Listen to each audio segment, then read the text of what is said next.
ज्योतिषी गलत हो सकता है, परंतु ज्योतिष गलत नहीं है।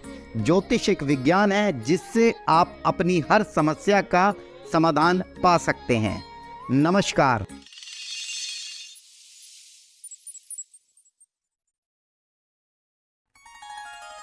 आइए जानते हैं व्रत और त्योहार। 28 मई से 4 जून माँ धूमावती जयंती 28 मई को इस बार पड़ रही है।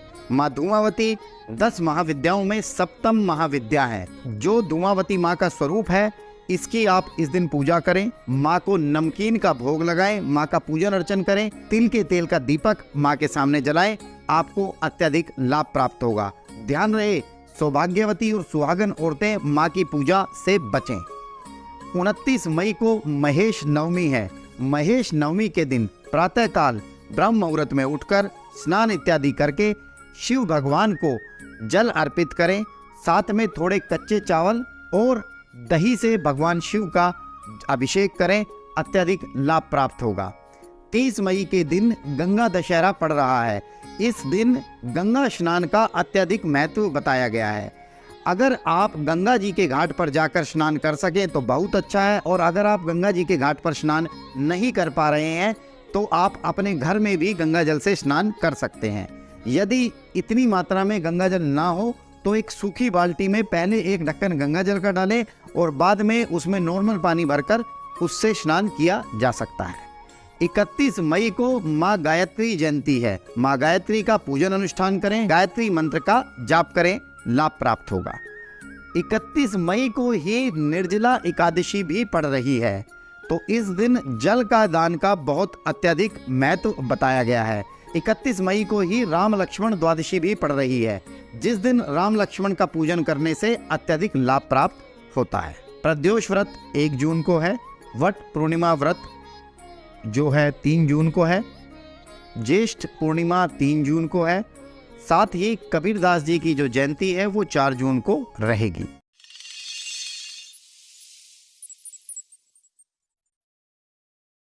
कन्या राशि 29 मई से 4 जून, दिन सोमवार से रविवार। बात करें तो 30 और 31 मई जातक के लिए शुभ होने वाली है, तथा साथ ही 3 और 4 जून भी जातक को शुभ फल देगी। जातक के लिए शुभ तिथि होंगी। यहाँ पर जातक का इस समय में, इस सप्ताह में कोई अशुभ तिथि नहीं आ रही है, या हम ये कहें कि ये सप्ताह जातक के लिए प्रसन्नता से भरा रहने वाला है। बात करते हैं ग्रहों की स्थिति की। सप्ताह के आरंभ में क्या बन रही है? केतु तुला राशि के होकर द्वितीय भाव में विराजमान है, जो कि आपका धन भाव होता है। यहाँ पर केतु देवता थोड़ा सा आपको धन की हानि या अत्यधिक खर्चों की तरफ ले जा सकते हैं। अपने कंठ पर केसर का या हल्दी का तिलक लगाएं, अत्यधिक लाभ प्राप्त होगा। शनि देवता 6ठे भाव में कुंभ राशि के होकर बैठे हुए हैं। राहु देवता 8म भाव में बैठे हुए हैं मेष राशि के होकर, और इनके साथ ही बुध और बृहस्पति देवता भी बैठे हुए हैं। सूर्य वृषभ राशि के होकर 9वें भाव में विराजमान है, तथा शुक्र मिथुन राशि के होकर 10वें भाव में विराजमान है। मंगल कर्क राशि के होकर 11वें भाव में विराजमान है, तथा चंद्रमा सिंह राशि के होकर 12वें भाव में विराजमान है। बात करते हैं 29 मई की, तो 29 मई के मध्य में स्वास्थ्य में दिक्कत रहेगी। फर्स्ट हाफ में स्वास्थ्य में दिक्कत रह सकती है, मानसिक परेशानी का कारण बन सकता है, डिहाइड्रेशन की तकलीफ हो सकती है। 29 तारीख के सेकंड हाफ का समय आपके लिए अनुकूल होना स्टार्ट हो जाएगा। 30 और 31 को आप काफ़ी रिलैक्स महसूस करेंगे। पिछली जो समस्याएं चली आ रही थी वो यहाँ पर दूर होंगी। आप अपने स्वास्थ्य का ध्यान रख पाएंगे, साफ सफाई रखेंगे, अपनी सलाह से लोगों का भी फायदा करेंगे, तथा दूसरों की सलाह आपके काम आएगी। दूसरों को भी आप साफ सफाई के लिए प्रेरित करेंगे, खुद भी साफ सफाई में आपका ध्यान लगेगा। आर्थिक लाभ बढ़ेगा। नया ऑफिस, नया मकान या कोई ऐसी नई डील आप कर सकते हैं जो कि लॉन्ग टर्म्स में जाकर आपके लिए लाभप्रद होगी।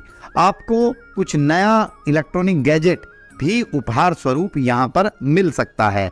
1 और 2 जून का समय की चाल आपके पक्ष में रहेगी।